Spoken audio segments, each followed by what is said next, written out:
Welcome to Arthouse Garage. I'm Andrew Sweatman. Earlier this year, I was thrilled to attend the Bentonville Film Festival. You can go back and listen to episode 86 of the podcast to hear my full reaction to that festival experience and the films I saw there.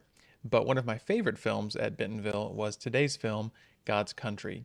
It's a gorgeous neo-western starring Thandiwe Newton. Newton plays a college professor who lives in rural Montana. One morning, two hunters park on her property, and she lets them know she doesn't want them to park there. That innocuous beginning gradually escalates in a story filled with tension and surprises, in addition to some timely ideas about how divided the U.S. has become and the historical legacies each of us come from. When I saw the film at Bentonville, it was followed by a Q&A with the film's director, Julian Higgins. He spoke all about how the film came to be and his methods as a screenwriter and a director. After the Q&A, I was able to hang back and catch a few minutes with Julian and asked if he'd be willing to do an interview. And he said yes, so you're about to hear our discussion about this film. Before we get into that, I want to recommend catching this movie on the big screen if you can. The cinematography looks gorgeous on the big screen, and it's the kind of thriller that would be really fun to experience with a crowd. So let's get into my talk with Julian. This film is based on a short story called Winter Light by a writer named James Lee Burke. Before he made God's Country, Julian also directed a short film based on the same story. You'll hear more about that in our discussion, but I wanted to let you know that you can read the short story online for free on James Lee Burke's website, and there's a link to that below. And one final note, I had to talk to Julian about the film's ending, so we do get into spoilers about halfway through this video. There is a spoiler warning before we do that, so go ahead and watch now and just tune out when you get to that point. Okay, now first here is the trailer for God's Country, followed directly by my discussion with the film's director, Julian Higgins.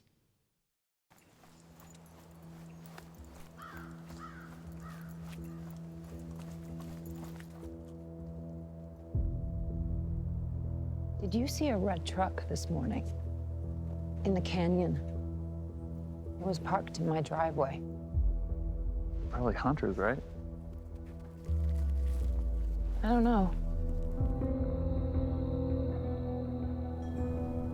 I heard about you. Just didn't know it was this canyon. Did they threaten you at all? Not overtly, but I have definitely been made to feel threatened. Where are you from originally? New Orleans. I teach at the university. Out here, things are a little different. Most folks, they handle this sort of thing amongst themselves. I guess I'm not most folks. Should we call for backup? What backup? We've got 2 officers to cover 300 square miles. I don't feel safe in my own house. There isn't enough law in this whole state to make you feel safe. Behind you. Afternoon, gentlemen. Everybody step forward, you put your saws down, you take your masks off. Oh, what? I wanted to ask you something. If I tell you, you have to promise you won't say anything. Tell me what? These guys keep coming back. Why do you think that is? Why do you care so much? Go back to sleep. Why don't you come inside? We can work it out. What's the matter? Hey, where are you going? I wonder sometimes how much you choose to be the person you are. We're here! Sometimes it feels like things never change. But I promise you, they do. They have to.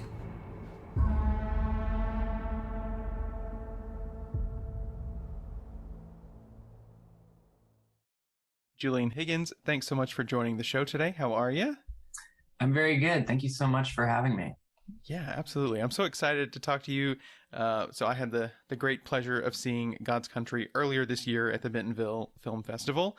And then I met you there after the Q&A. Afterwards, I think you called it, the word you used was that it was a juicy Q&A. And I think that was the case. I really enjoyed it as well. Wanted to get some of those same thoughts, and I had more questions too. So let's just do the Yeah, I can't wait. And That was a very juicy Q&A. I was all fired up. I think I had arrived shortly before that Q&A, so nice. it's full of adrenaline. That's great. Well, it's funny. I was just thinking about my experience of watching it there because I didn't know much about the film going in, which is the fun thing about film festivals. But I just seen a bunch of documentaries and stuff, and I was like, you know what, I want to do a narrative, and I have a slot right here. And I knew, Sundance had happened and God's Country had played there. It's like, oh yeah, Thandiwe Newton has some kind of buzzy movie, but I did not make the connection that it was the same thing. So when Thandiwe was on the screen, I was like, oh, this is that movie. This is that Sundance one. So excited that it was an exciting moment for me realizing, oh, this is a movie I've been wanting to watch anyway.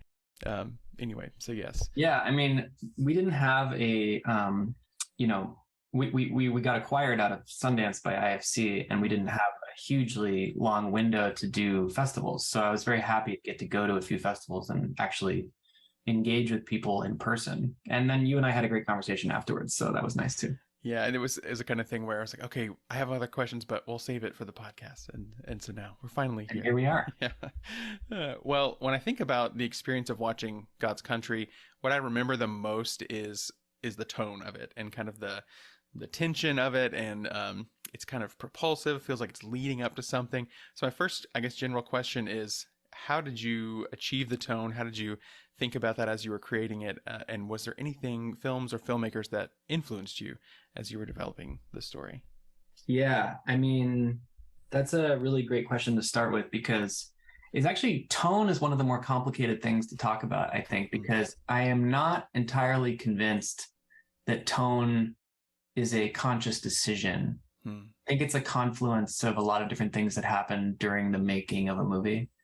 And like, I usually have this experience where I'll be trying to kind of like break out of kind of how I've seen my work in the previous stuff that I've done. And I'll be trying to do something different, Yeah. Mm-hmm. And I can't ever tell if I'm doing something different, because it ends up just being sort of the way I think it should go. You know what I mean? I mean, obviously there's a lot of collaboration and a lot of ideas that come in from elsewhere, but they're all sort of filtered through this feeling. I kind of, for me, the feeling of it is the part that I'm chasing. Like, there's something that made me want to make the movie, and usually it's emotional and not intellectual. Yeah. And for me, a big part of getting into this film was a sense of anger. And like, I felt, and Shay Obana, my writing partner on this, like, we worked for so long on this script, and it was coming from a place of kind of outrage on our part and just sadness and anger. It was those were the feelings that motivated us to do it, that we were trying to explore. And I think ultimately the choices that you make about like where to put the camera, the color palette, like the locations you choose, it's all hopefully traceable back to, it's kind of like the translation of those feelings, like, that's the journey of trying to turn a story into a movie, is to try to translate something that's written into something that's visual, primarily visual. Mm-hmm. And so the camera throughout is doing all kinds of things that are really about the feelings we're trying to evoke. So that's really the question for all, like, whenever my cinematographer, for example, like Andrew Wheeler, the cinematographer I've been working with for over a decade now, usually when we're stumped on how to shoot something, he will just ask me, what do you want the audience to feel? That's the question that it always boils down to. And I think that's what we're talking about when we're talking about tone, is trying to curate an experience for the audience where they are feeling and thinking about the things you hope they're going to be feeling and thinking about. Yeah. And I think as an audience member, I really like that. I like when I feel like the film is taking really good care of me. Yeah. Mm-hmm. Like they're not talking down to me. They think I'm smart. They think I'm an emotional person. They want to kind of curate this feast for me. I love being taken care of by a movie in that way. So that's what we're thinking of when we're thinking about tone. I don't know if that really answers your question. No, I think that's great. And I was going to say as you were talking about that, not talking down to you, because that's the thing. It's like you want the movie to kind of guide you into some emotions or ideas, but you don't want it to control you and explain how you should feel about something, or like be manipulative or whatever. And I wonder if that's a balancing act, but I think that God's Country did that for me, at least. To Oh, well, that's great. I mean, the dividing line for me when I watch movies is there's like two things that it feels like are really the fundamental dividing lines. One is, does the film love the characters in the film? Because I really, there's a kind of a thrust in especially American movies, I feel right now, where it's almost like they want the audience to stand outside the film and kind of almost laugh at the characters or like regard them as not, I don't know, we're just kind of watching something from afar. And I really love when a movie, when the filmmakers and the movie itself clearly cares about the characters, that's a huge thing for me. And then the other thing is, do you think the audience is smart? Like philosophically, is the movie regarding the audience as like intelligent? And, a lot of times when I shut stuff off, it's because I feel like the movie thinks I'm dumb, like, and I just don't want to be talked to that way. So I just can't stick with it, Yeah. Absolutely. Well, yeah, I think, again, I do feel like this film, it's pulling you along towards some sort of conclusion, but yeah, it's there's so many different ideas and stuff that I want to ask about in a minute. First, I was going to ask about the lead performance. So we have Thandiwe Newton here as a fantastic lead. How did she get involved in the film? Did you think of her in particular as you were writing it, or how did that process go? We absolutely thought of her, but I have to tell you that, this is my first feature. It was conceived and expected to be a very low budget movie. And so, like early on, something that happens is like, if you have lucky to have a casting director, they will send a long list of name actors that could do the roles, just to kind of get your brain firing. But like, it's a really difficult role to cast. And without giving too much away, like you just have to believe that, you have to believe a lot of things about the character at the same time. Yeah. And there's a certain like grit and toughness and strength to the character. And then there's also like a very human sort of delicate emotional quality to the character as well. Like we have very privileged access to this character in the movie. The whole thing was about trying to bring the audience really like with her on the journey and not be outside of it looking at her, but like really allowing the audience to experience what it's like to be her, And you have to believe all these very sometimes contradictory things about her, like, so it was a very difficult role to cast. And when you're making a tiny movie, you don't expect to get a movie star. And frankly, what happened was we had started to audition people for that role. And essentially what happened was when you audition, when you hold auditions, the breakdown goes out with a character description, and one thing led to another. And she actually identified the movie and reached out to us. Wow. And it was very clear to me when I talked to her that she really identified with it. And really like she told me she wanted to be the person who told this story, Wow. And I think obviously it's like, of course we would love to have Thandiwe Newton in our movie, but it's like, I just kind of don't really feel like that happens unless there's a real deep connection there, like there's nobody did this movie for the money, that's for sure. It was a very small movie.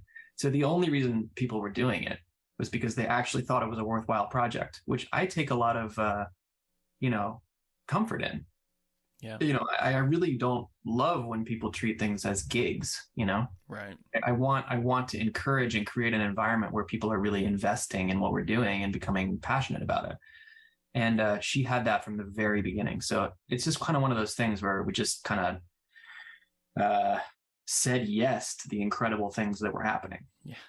Yeah, what an endorsement of your screenplay that she reached out to you about it. That's incredible, because I can imagine you're like, okay, I hope this is good. I hope people connect with it, and then I'll tell you. Well, yeah, and part of what we were trying to do too was, I mean, Shay and I, when we started working on the project in 2017, you know, we basically were looking around, like everyone was sort of talking about how important, you know, and they still are. I mean, representation and creating different kinds of roles and like giving people opportunities that they richly deserve but have not been able to have access to. And like, you know, we wanted to try to do our best to write an incredibly complex and three-dimensional lead role for a Black woman in her 40s. You know, like we want that was not a character that we were seeing anywhere. And you know, Shay has spoken about this very eloquently in other places, but like, you know, his sort of motivation and like his sort of guiding light in being a screenwriter is to kind of place, like, honor his mother and the women who raised him in genre storytelling, where he never sees that kind of character. So like we were very invested in trying to create a really juicy role, essentially. And so we hoped that if we did the thing that people were saying they wanted to see, that we would be able to attract someone who was really perfect for it. And it seems like that's exactly what happened, because we genuinely can't, we never have, and I never will be able to think of anyone that I would rather have in this role than Thandiwe. Well, that's amazing. And that actually leads to my next question too, is, so you based this film on a short story by James Lee Burke, and you first directed a short film based on that short story that's a bit more close to kind of the character details and that sort of thing, and then expanded that into God's Country with a lot of changes, which I want to talk about. But you also have a co-writer here, Shay Agbana. How did you meet Shay, and at what point did you say, I want to write this with somebody else, and how did that process go? Yeah, the story of turning this short story into a feature is quite long and complicated. As you said, I read this short story, Winter Light, James Lee Burke's short story, in 2010. That was in December of 2010 was the first time I read that story. And it was one of those things where like I read it and I knew that there was something there for me that like I had to deal with. Like it was calling to me for reasons that I didn't initially understand. And, you know, there was a whole process of turning that into a short film a few years later. But essentially, the short story is so contained and it's very abrupt. Like it's actually available now. You can read it online on the James Lee Burke website. Okay, I checked it out from my local library and read it this week too. Yeah. I mean, it's an interesting. If you do see the movie, it's fascinating to then go read the short story. I think because it is a very radical adaptation of it. Yeah. Yet I think it is trying to capture a lot of the same. The essence is absolutely there. It's just it's an interesting adaptation. But anyway, the short film, I really never considered that it would become a feature. I was arguing throughout the whole thing because it was kind of an expensive short, you know? I mean, anyway, the point is that people were saying like, well, maybe we should make this into a feature. Like we have to raise all this money. But I just didn't see how it could be a feature, you know? It felt perfect for a short film. And so basically we made the short and I just kind of figured that would be the end of it. And then a few years went by. And right after the election in 2016, that old thing, I was driving home from Whole Foods in like December of, or actually it was January of 2017. And the story just popped into my head in the context of like this new era in American history that we were clearly entering. And the themes of the story kind of came back to me in a new way. And I just kind of had this idea, like, you know, it seemed like it could be a simple framework for a story that could really tackle a lot of these really major dynamics in our society that we deal with, we all are subject to all the time. And I had this idea that by changing the nature of the main character, who in the story is a, retired white guy, changing the nature of that character to, initially the thought was like a black man. But then once I started working with Shay, we decided a black woman would be even more a fascinating lens for the story. That we'd basically be able to tap into all of these dynamics, because, we were trying to make an intersectional film that really like doesn't try to talk about race or gender or whatever in a vacuum, but actually tries to get at all of these things together and how they kind of play out in the lives of all people. So so we basically, that was the genesis of it. And then Shay and I, of course, like that's a huge responsibility and a huge kind of chunk of ideas to tackle. So we really spent a very long time working on the script before we ever even showed it to anybody. Like to try to get it made. We were getting feedback on it throughout, but we really didn't want to start trying to make the script into a film before we felt really, really confident in what we had written. Yeah, I was going to ask about the choice of changing that protagonist, which you just answered so beautifully. But it gives such a different, after reading the story and then watching the film, it gives such a different feeling to so many of the scenes, even that are from the original story. So like her relationship with Gretchen feels very different. Interactions with the hunters is so different. When he says, "I've heard about you," that feels very different when it's two white guys saying that to a black woman. Absolutely. That line, "I heard about you," was the line that popped into my head as I was driving home from Whole Foods that day, because I the moment that I had the idea of changing the character, the moment Roger in the story becomes Sandra in our film, the subtext and the meaning and the underlying mythologies and archetypes of the story completely change. And that was what was exciting, because it suddenly allows us to access all these themes and feelings and dynamics that we wanted to explore. But the line that I heard was the hunter saying, "I heard about you," because that is the perfect example of the meaning of that completely changes. The short story is about a kind of generational divide between men. It's really about masculinity primarily. And it's about the challenge to this older man's masculinity when these younger guys try to piss on his turf, basically. But when it becomes a black woman, suddenly there are so many things that are playing into that little scenario. And that to me felt very, it sort of exemplified a lot of the things that we're feeling these days, that like everything is so loaded now. And it's because I believe we refuse to be honest about our own history. That's really like that's where Shay and I eventually landed. We arrived there we perpetuate these cycles because we refuse to be honest about our history, both as people and as a nation. And, that's why we've sort of alluded to history throughout the story. Like there's the idea that we're sort of trapped in these cycles that are bad for everyone. And asking, like, is it possible for us to break out of those cycles? Yeah, and I think that opening scene where we see like a classroom and there's these historical photos going, and it's eerie because it's this empty room and you don't quite understand why, and just this photo projector going with these historical images. So immediately you're thinking about the things before us. And then later there's a great conversation, which I don't want to spoil, but a conversation that happens with the Nathan character about that they directly reckon with that's before us or whatever. Sorry, I was talking over you. I'm so excited to chat about this stuff. That you're really putting your finger on a lot of the things that just got us the most motivated to tell the story.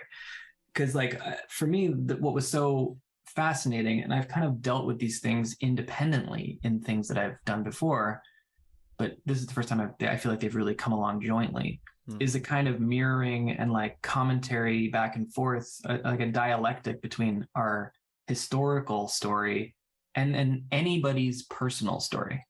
you know. I mean, that like Sandra's own psychological experience as a human being in her life is so affected by the history of the country that she had nothing to do with, you know.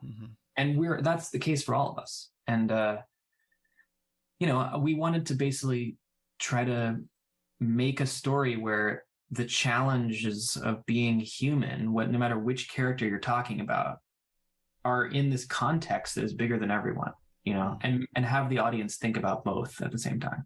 Yeah.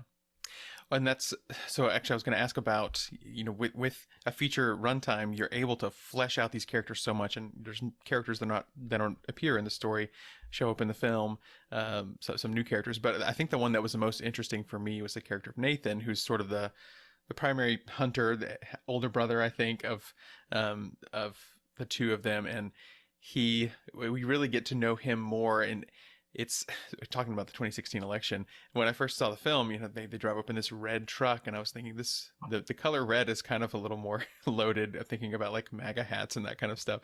But then it doesn't. I don't know. I expected it to be a little more, I don't know, ham-fisted commentary or something. But and then reading the story, the red truck was there from the beginning, so there's that. But then, was it challenging to expand his role?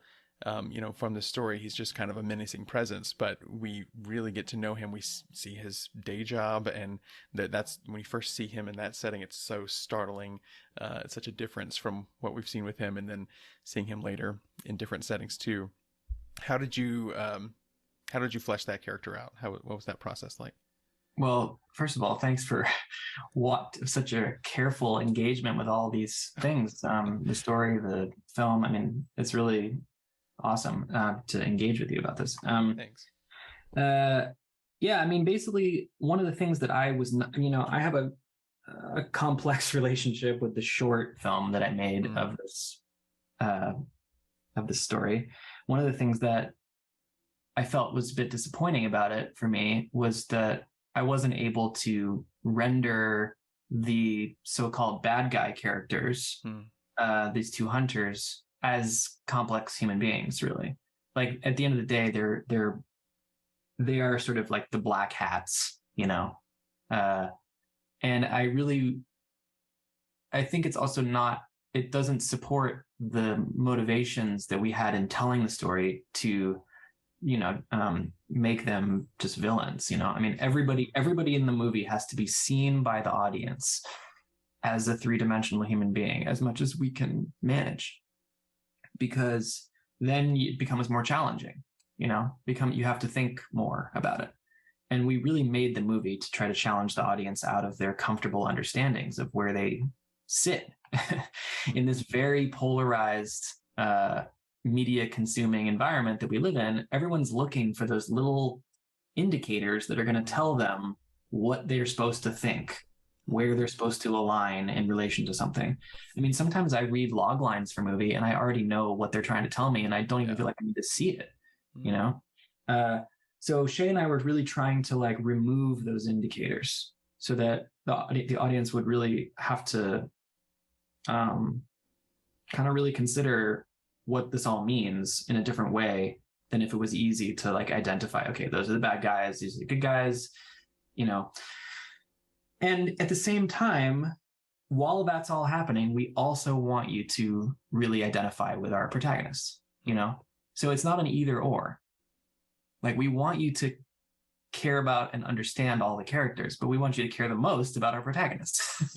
Yeah. You know, and like, then the movie is experienced through her point of view and her journey, you know, like, and very careful decisions were made about camera and all the kinds of things, like lenses, like the aesthetic choices we made were based on the idea that we want the audience to be with Sandra, you know, and she's basically in every scene, you know, so you're really like on this journey with her, and it is a privileged position with her. But at the same time, we want you to see that the other characters are leading complex lives, that they're not, you know, they are not archetypes in their own lives. Mm-hmm. Yeah. I have another just like production question, and then can we ask some spoiler questions at the end and give a spoiler warning? Because I'd love to talk about the ending. So before we get to spoiler stuff, the setting of this story is incredible. First of all, I was going to mention your cinematographer because there's some of these just enormously wide shots, seeing the valleys she's driving through, and it's so gorgeous. But I was curious specifically about how you selected her home, because it's a really beautiful home. But it's also like the way it's set up with her bed upstairs and these huge windows. She's very kind of vulnerable. And so I remember the first time watching it, just having the sense of like anything could happen at any moment. These huge windows, she's so exposed there. So yeah, what choices went into the actual home she lives in? You know, you're really asking, like, these are just knockout questions, because location scouting is the make or break moment in prep, in my opinion. Because, you know, yes, we filmed the movie in Montana, and Montana is one of the most gorgeous areas of the world that I've ever been to. And so like the landscape is all there, like and it's very important to me, and pretty much everything I've done, like this is something I think about, is I'm trying to tap into a kind of a bigger, almost mythic kind of feeling than just the simple action of the story. Like I would like there to be a part of your brain that's going, this is somehow more fundamental, you know. I do think about things as fairy tales or mythology or whatever, but I really think what it is, it's kind of just existential. Like I want the audience to be considering some of the big questions when they watch the movie. Yeah. And I think the way you do that is you put a tiny human being in a giant landscape. Because the moment you do that, then you're like, oh, right, this is the proper relationship. Like this is the importance of our lives. They're actually extremely inconsequential in the grand scheme of things, and yet they're so important to us. So that was a big reason why I think it had to be a big outdoor movie. And then within that, it's like, okay, how do I get that fairy tale quality in the locations, you know? And so I was thinking about things like, you know, you have the farmer's cottage at the edge of the Black Forest or whatever, like in a Grimm's fairy tale. Yeah. You know, like it has to have that kind of clarity, like it's the only house in the world, you know?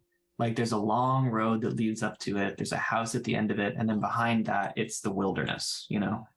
And it turns out that's actually quite hard to find, especially in Montana. I mean, Montana has so many beautiful houses, but that quality of house, we found that house about a week and a half before we needed to start shooting there. Oh, wow. I'm convinced that we had one of our co-producers, Colin Scott, who is from Montana and was very familiar with the area. I believe he drove down every road within a 50-mile radius of Livingston, Montana, trying to find like what I was hoping we would be able to find. And we kept looking at these houses, and they just they didn't have that kind of mythic quality, you know? And that house, I kind of had to put my foot down about it. Everyone was freaking out because we didn't have this house and we had to shoot there like momentarily, but we just kind of kept looking. And then Colin came into the production office one day and was like, I think we should go out. I think there might be one more option, you know?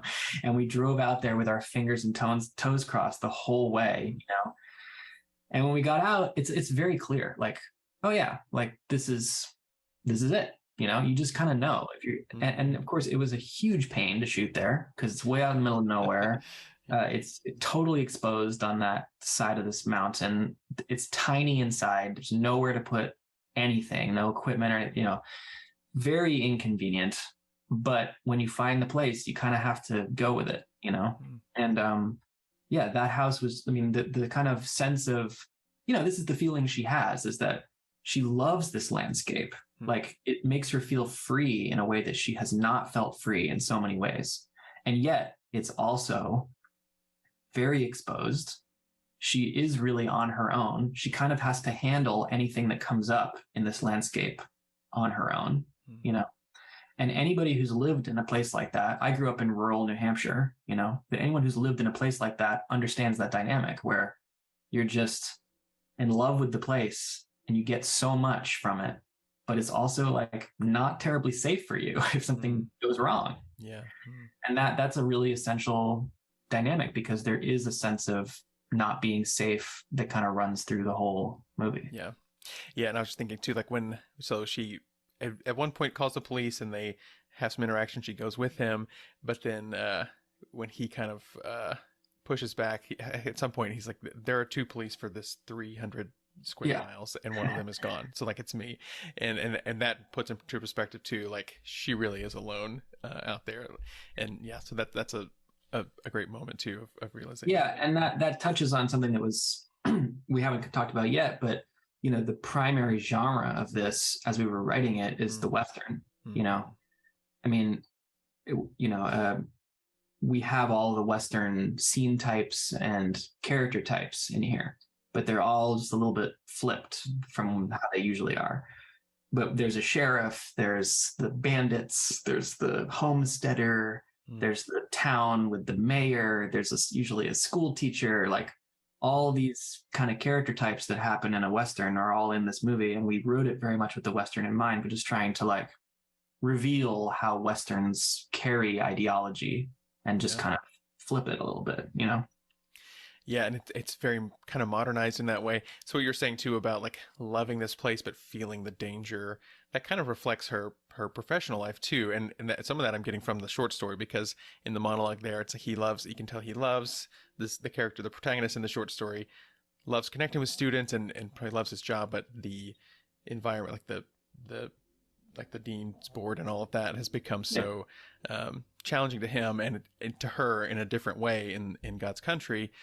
And I really love the dynamics of her professional life too, because we get that first scene where she's with her students and you can tell she just lights up as she is in the classroom. But then every scene where she's in a meeting with her coworkers, she feels so alone and she feels so there's so much antagonism, and it's kind of under the surface at first, but it kind of grows as the film goes on. So yeah, I really like that dynamic, and that's a lot of where the political stuff comes in too.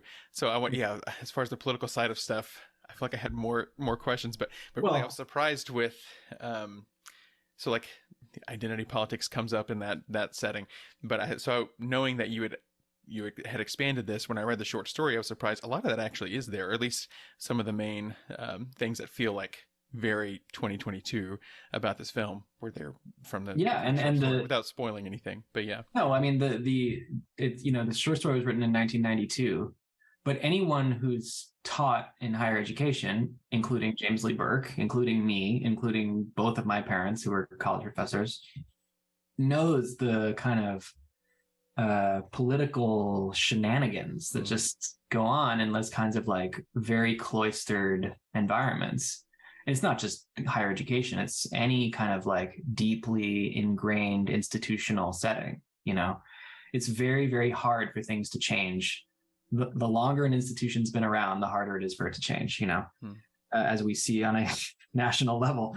But, you know, like I grew up with 2 college professors, you know, as parents, and this was the stuff that they talked about at the dinner table. And like, I knew all their colleagues and like went to their departmental Christmas parties, and like all that stuff that's in the film is really kind of from my experience, and also teaching, of course, like, especially in the 21st century, you know, with the sort of the DEI workshops that we have to go to, that I'm looking around and I'm seeing people really are just kind of clocking in and clocking out for this, you know.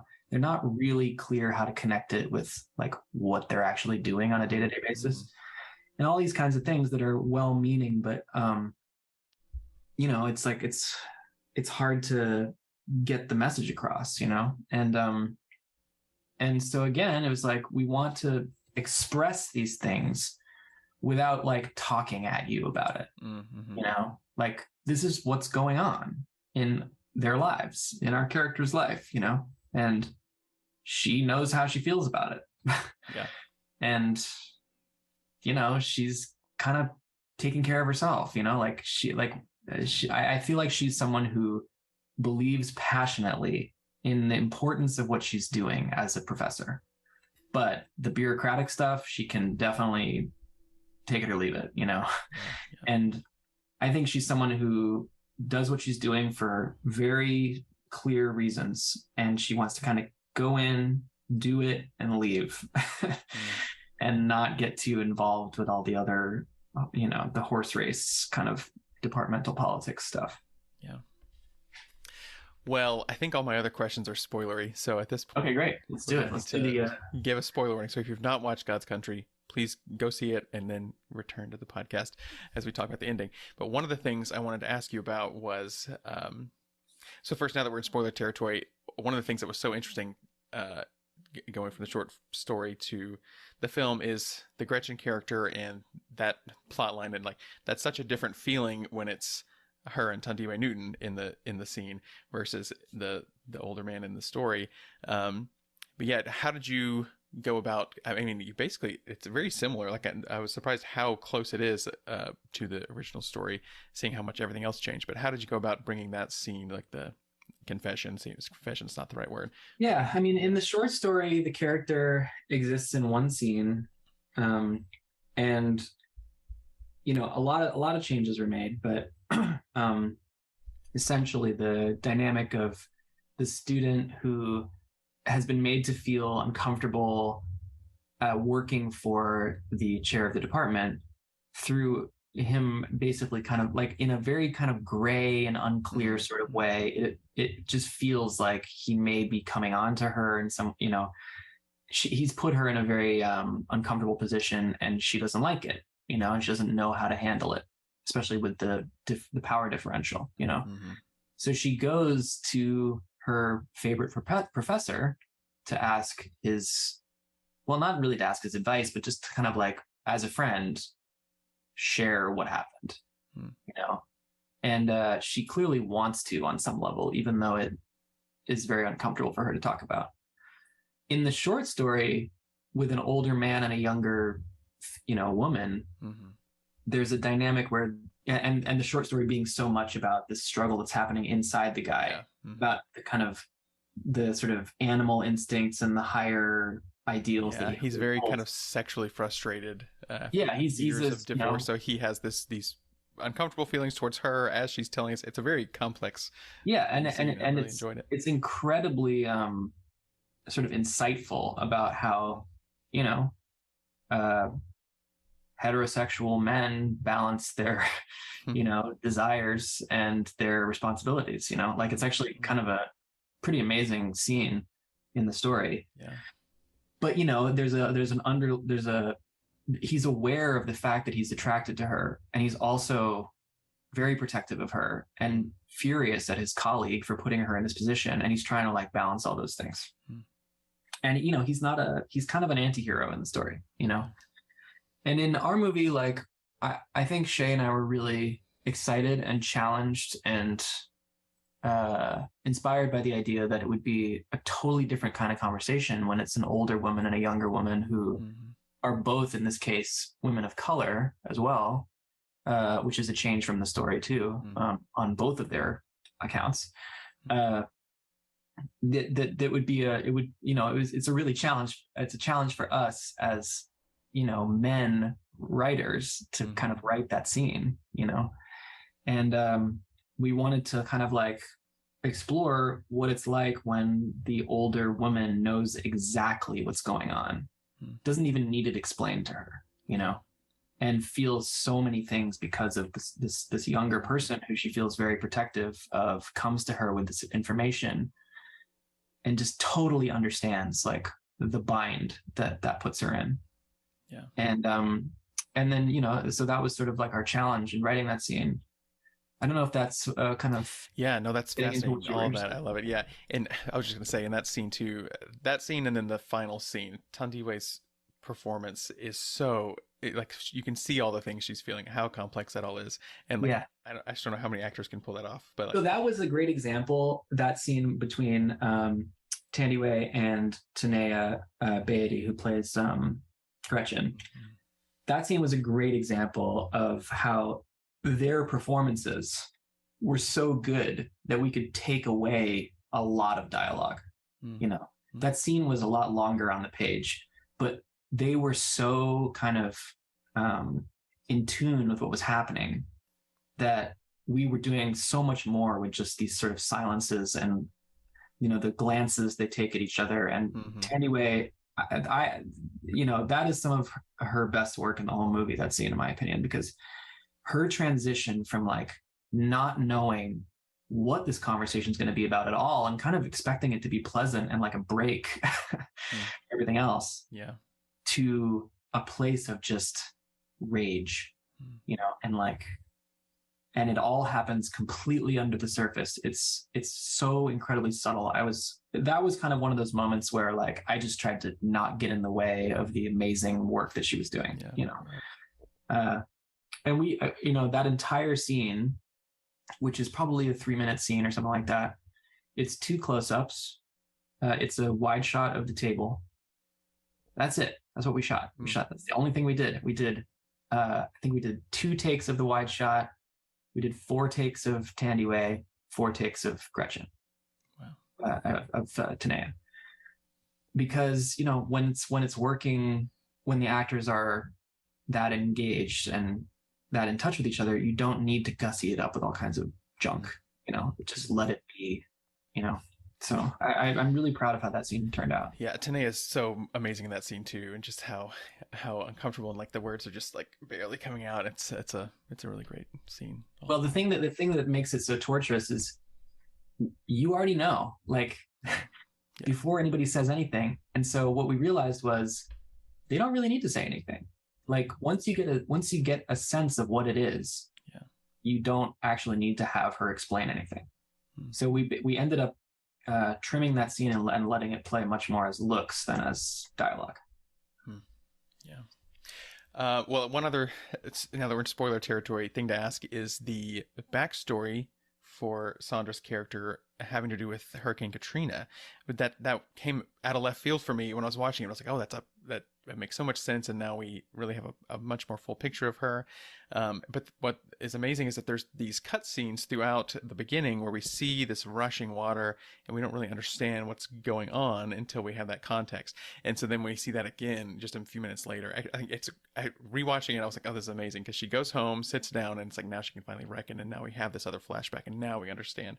But it's the shot in this kind of red light, so it looks like blood, and it feels very ominous throughout the whole thing. And then we get to that scene and we understand what we're seeing, and then we see her photos floating. So now that I'm just like gushing about how much I loved that aspect of the film, but how did you decide to bring that in? Was that, an aha moment as you were writing that you realized we could connect it to this, or how did that go? Well, I mean, thanks for asking about that. That definitely is something we created out of essentially whole cloth for the feature. It's not in the short story at all. There really isn't much backstory about the main character in the short story.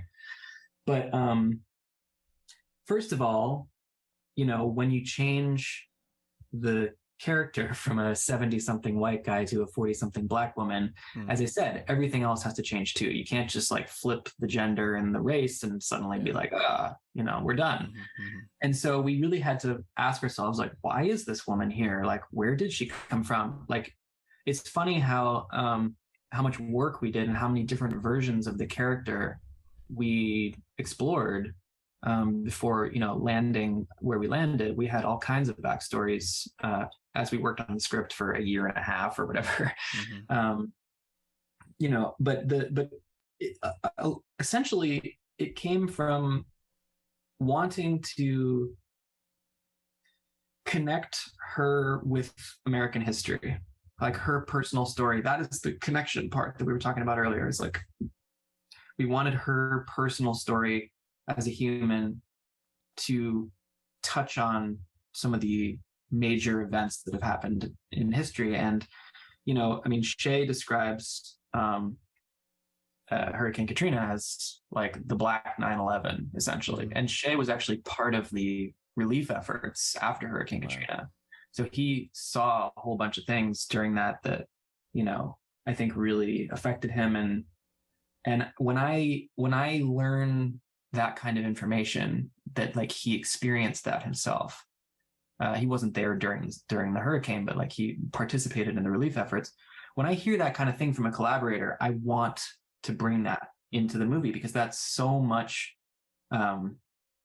valuable experience that can really shed light on what we're doing. And And so I kind of encouraged him to like, let's see if we can make something with that. And then I realized that, like, of course, it's a huge hat tip to James Lee Burke and his whole body of work. I mean, the main series that he's known for is the Dave Robichaux detective series, which is set in, you know, New Iberia Parish outside of New Orleans. And Jim lived in New Orleans, and like a lot of his work is about New Orleans. And, you know, he wrote an incredible novel called Tin Roof Blowdown that's set during Hurricane Katrina and the aftermath. So like we both, Shay and I, read that novel, and like, you know, we tried to basically combine Shay's experience, the things that have informed James Lee Burke's work, and also like, you know, just sort of apply it to what we were trying to do with the character. Yeah.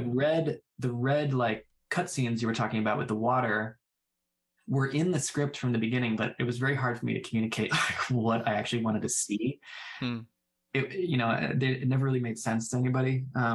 But, you know, and I'm not sure it even made sense to me initially, but slowly kind of figuring out what we wanted to actually see on screen.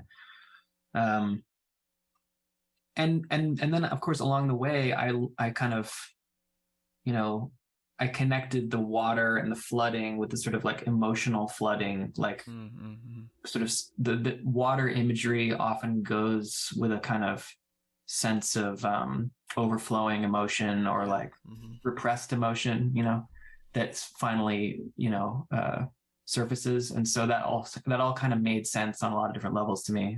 So we just kind of went with it. Dam bursting, you know, in a sense. Yeah. I think it is great. Even when I didn't understand it the first time watching it, I think it was part of this. Okay, it feels like we're going towards something maybe not good, and it's part of that feeling, you know. And so I didn't question it. I was like, oh, maybe we'll never have an explanation, but it's part of that feeling.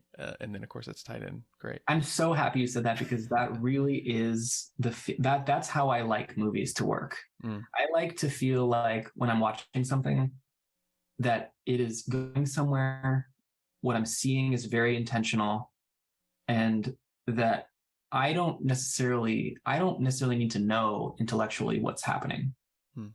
I just want to feel that it makes sense. You know, I love when a movie is able to make me feel exactly what it's about and what it's talking about and never say it.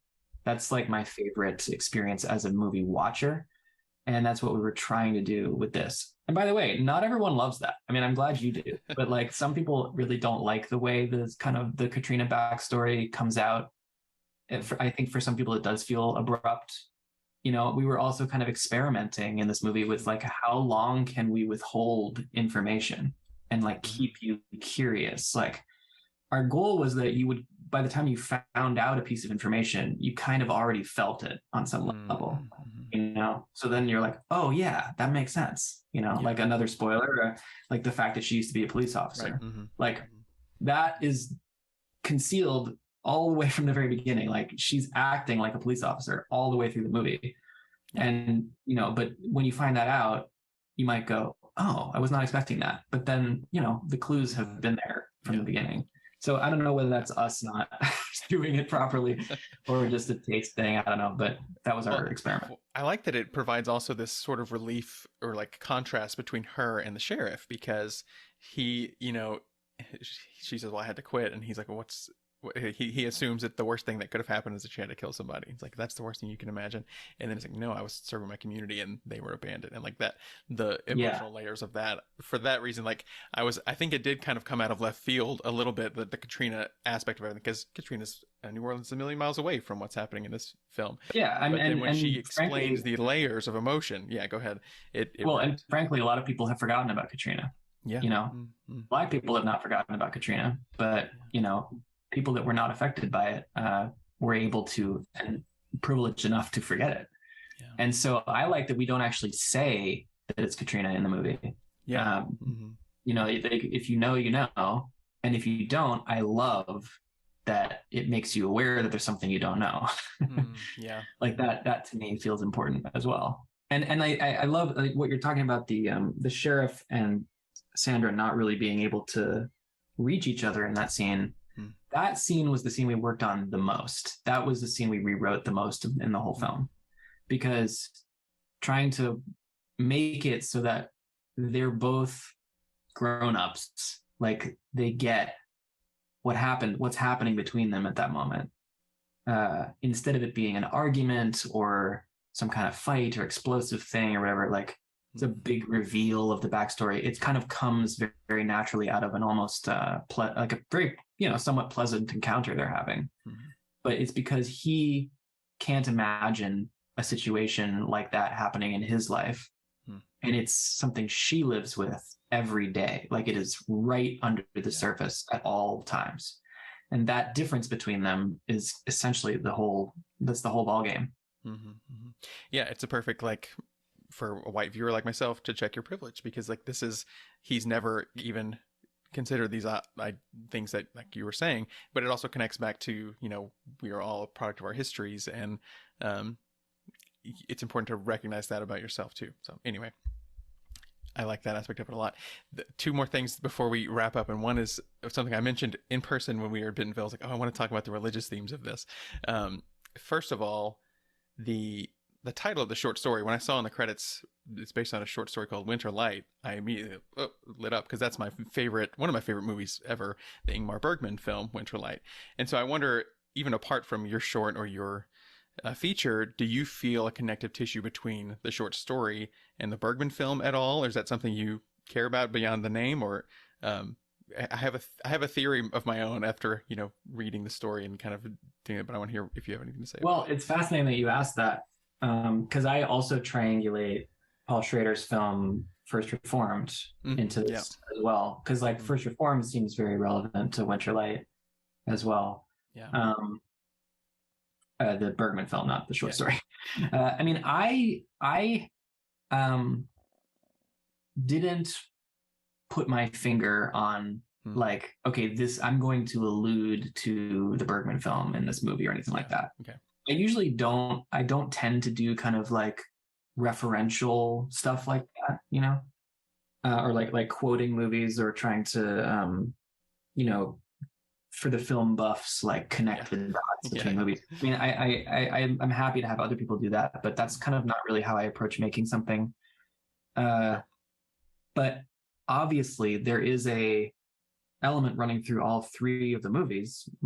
If I'm so bold as to place my movie with Bergman and Schrader, but which is a person who is a person of strong faith, whose belief system collapses in a way that they can't figure out how to handle, and that's really what it is for me, is like value systems and belief systems that are being challenged and split apart. I think the thing that we were really like, where we were coming from with it, was that we felt at the beginning of 2017 and after the Trump election and of course subsequently, like all kinds of norms and value systems and belief systems were being tested and not holding, but like stuff was falling apart in ways that we had not experienced, kind of to a degree that we had not experienced before. And yet it's also not surprising that happens, like that's what happens. As we collect more information, the belief systems get tested. So we obviously the title of the film is trying to make you think about that. But also like there's a lot of references to the church that she grew up in, and a critical scene takes place in a church. Like we are definitely including religion in the set of dynamics that we wanted to talk about. Yeah. I love that. And that was where I was going to go next, is the church scene. So there's a couple of shots in the movie. Can you talk about your Winter Light? Yes. Thing? Yeah. Well, sure. Yes. So basically what you were saying, so it's pretty tangential, but like Winter Light is a movie about this pastor who's lost his faith.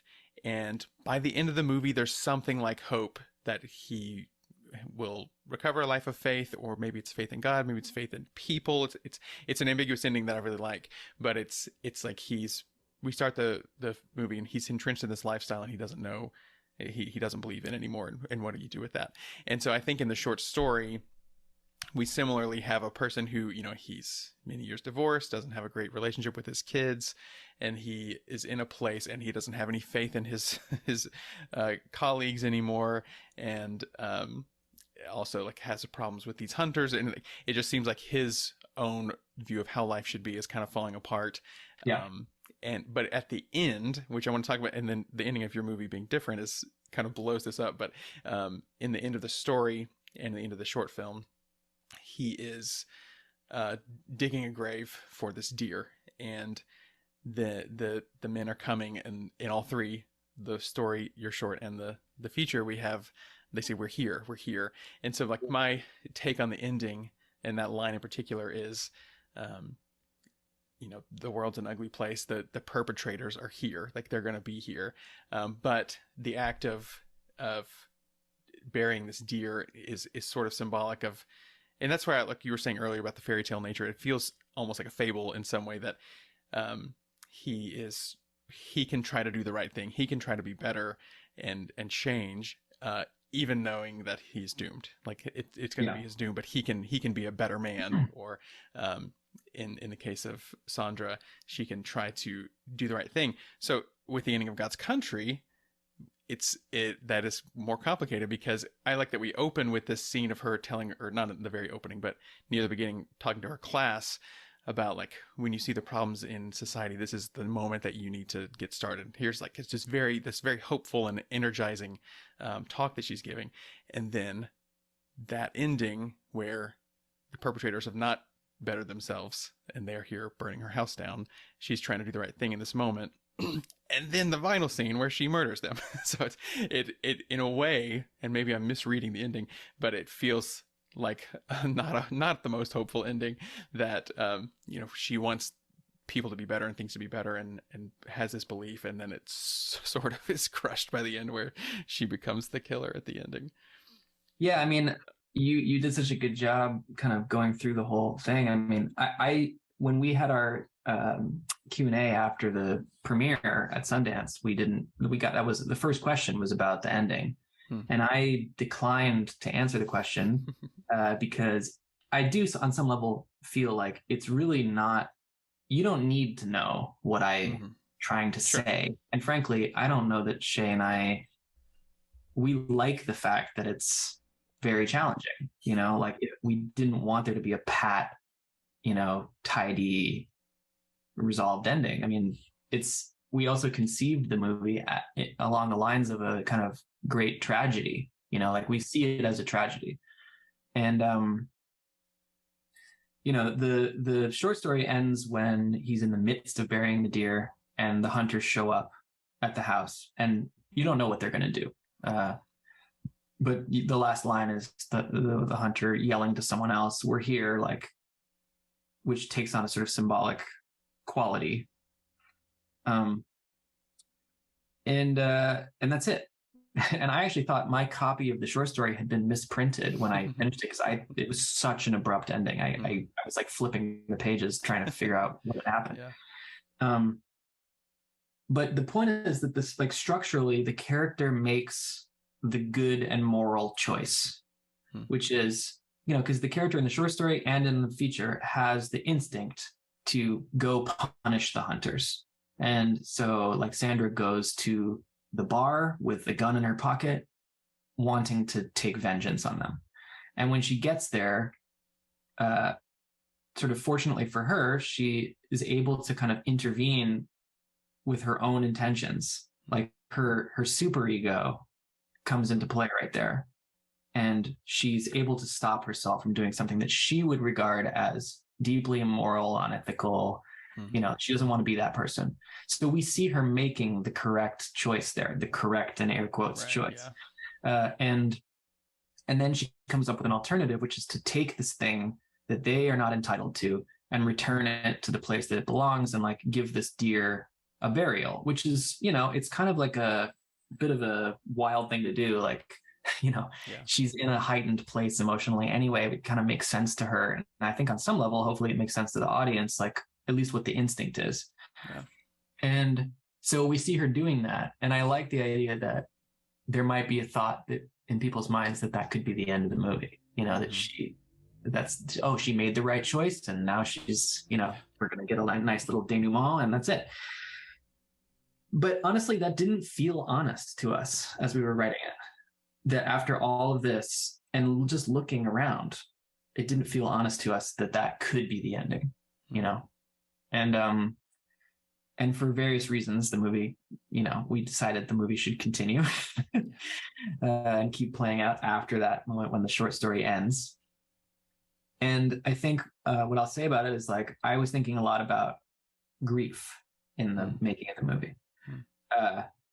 And we introduced the concept of Sandra's mother has recently died to kind of explicitly get into this idea of grief, because it felt like a time when we were sad and grieving, like, for the kind of belief systems and norms that had sort of kept us afloat that were just falling apart. And it still feels that way to me, to be honest. And I feel like we're living with an enormous amount of grief right now with the pandemic and, like, all the sort of denial of everything that's happening in the world right now. And so what I thought was a way of accessing that idea of tragedy was to sort of see the stages of grief play out across the movie. And the ending to me is her reaching acceptance. And, that's a dark thought to have, but that's I think she has seen the truth and has acted accordingly. Yeah. I love that. And so the other thing, and you mentioned this at Bentonville, as people were asking about the ending, is just that it's a shocking ending. First of all, it's this beautiful long shot, and watching it again, I was like, oh, that started even earlier than I thought, and the camera swivels around, and then it just presses in. It reminded me of No Country for Old Men. There's a great shot of a door that's very important in a tense scene. But anyway, that scene plays out great, and it's brutal, even though you don't see it, you hear it, but yeah, I think the point that, because it feels transgressive on some level, like she's doing the wrong thing. I don't know if you said it or someone in the audience said it, like, if this was John Wayne, a cowboy white guy walking in and getting the bad guys, we would cheer. But because, like, what is it about the fact that it's this older black woman that we feel very uncomfortable with the ending? And that's another kind of galvanizing, or like, it kind of pokes the audience a little bit, and I really like that about the ending too. Well, I mean, some of the most satisfied reactions we've gotten to the movie, it will come as no surprise to you, are from Black women.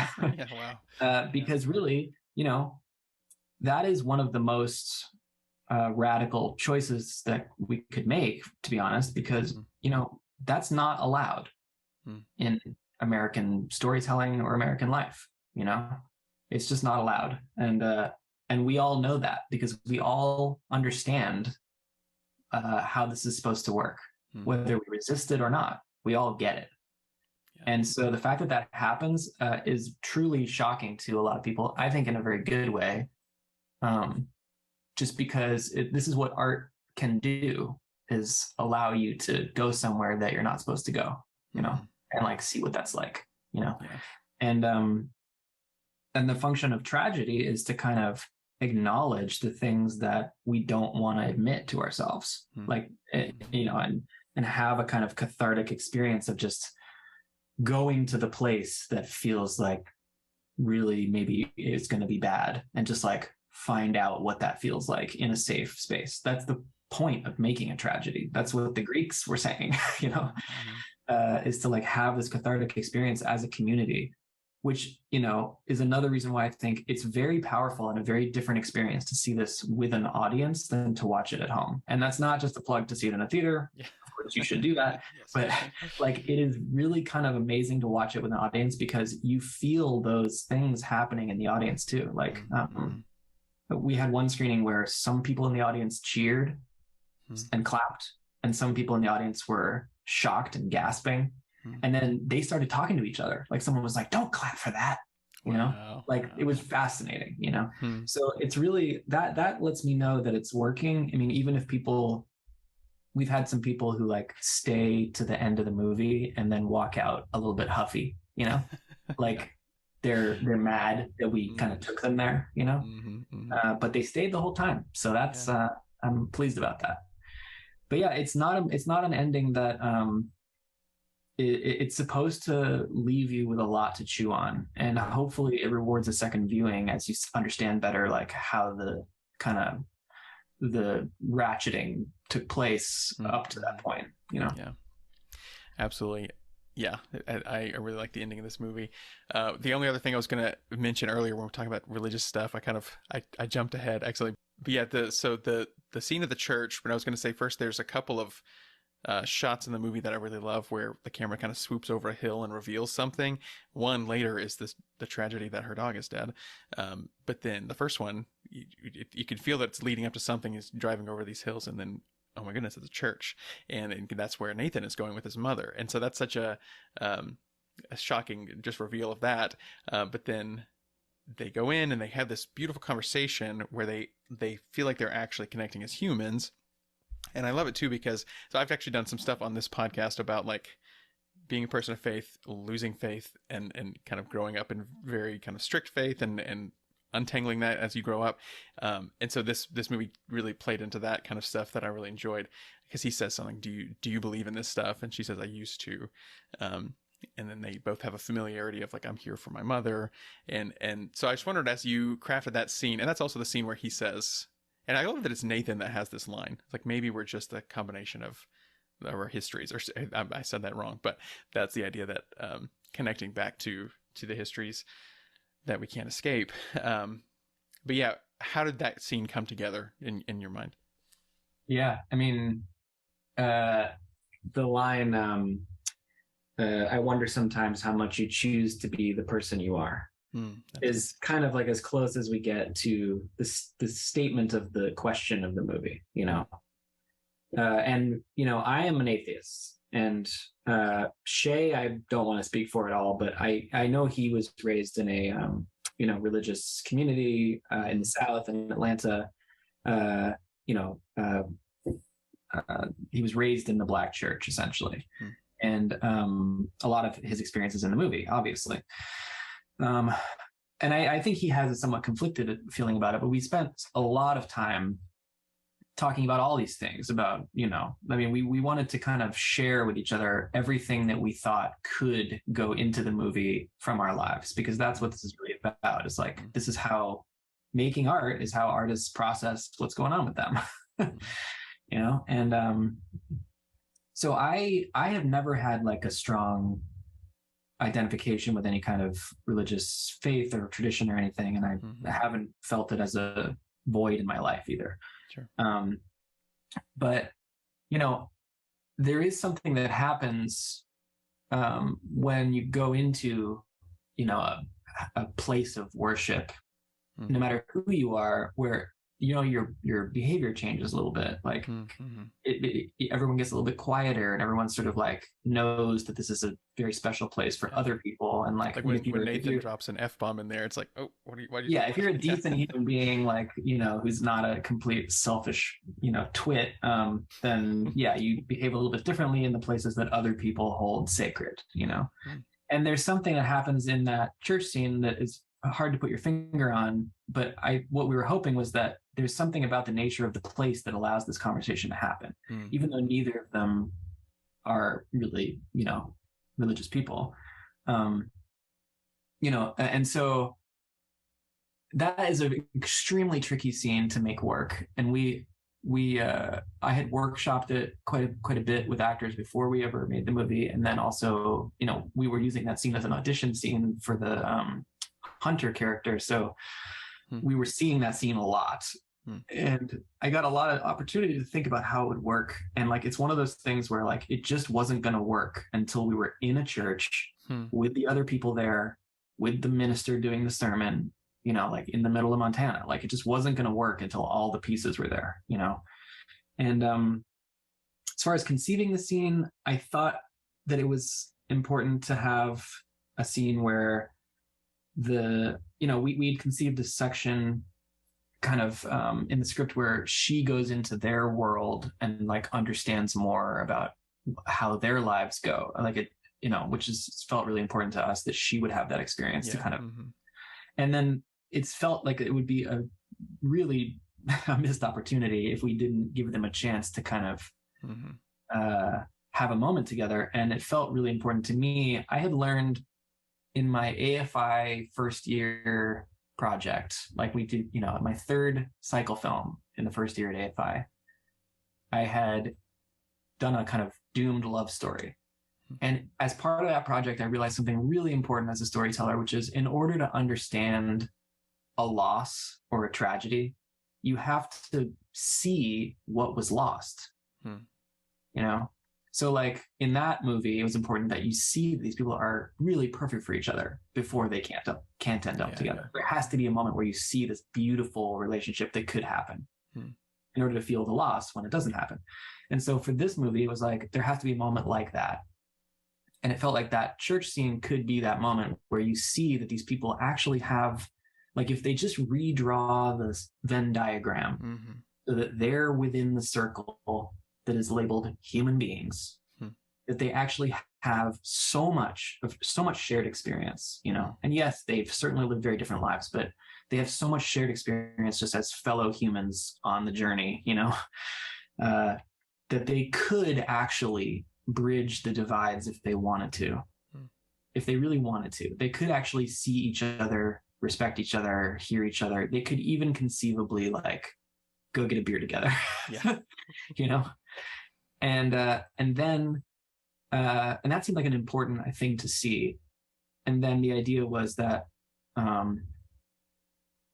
he's unable to really cross the bridge because of what he's inherited, so and they're both bringing to bear like their parents, their mothers, but his mother is literally in that same space with him, and that's the thing that he can't cross the divide because of the sort of split dynamics there. So it's what Ta-Nehisi Coates calls the bloody heirloom. But I really love that term that he uses, and like he's unable to reach her or like admit that he can relate to her because of what he's inherited against his will. Yeah, and that's the other thing too that I like about the film is that it's never overtly stated, who he voted for, how he feels about people of different races. Like none of that's overt, but you get a sense of the environment he lives in, and yeah, I like all of that. Yeah, I mean those are the things. Those are the things like I was talking about. Like those are the indicators. Like if certain terms that people use for each other, like they carry an indication for the audience of like, oh, that's what you're supposed to think about that person. And so we deliberately left out all those references because we just wanted it to be deeper than that. Like the point is not to polarize people more. The point is to challenge people out of their comfortable polarization and make them really consider what we're all dealing with all the time. This is not something, white supremacy is not something that only affects people who aren't white. It's terrible for white people. Like it's terrible for literally everyone. So, I mean, this is the thing is like, I know for me and I know for Shay, and I think for so many people that we worked with on this team, like the reason we cared about the project is because we actually would like the world to be a better place for people. Like that's really what it boils down to. And part of that I think is pointing out what's not working and what is hurting people, like getting really clear about it. And not in a way that's easy, but in a way that actually represents how complex it is. I don't know if we did that. And I'm sure there were people who have different takes on this movie, but that's what we were trying to do. Well, I think that's as good a place as any to wrap up. Thank you so much for your time. I really appreciate it. And thanks for this film. I can't wait for more people to see it and hear other discourse around it as it reaches more audiences. The film is God's Country, and we can wrap Andrew, it up. thank you so much again. This has been a really awesome conversation, and I just want to say thank you again for just such a close engagement with all of the work. I really appreciate it. My pleasure. Getting to dig into stuff and the adaptation of it all, it's my favorite thing in the world. So it's been a pleasure. Yeah.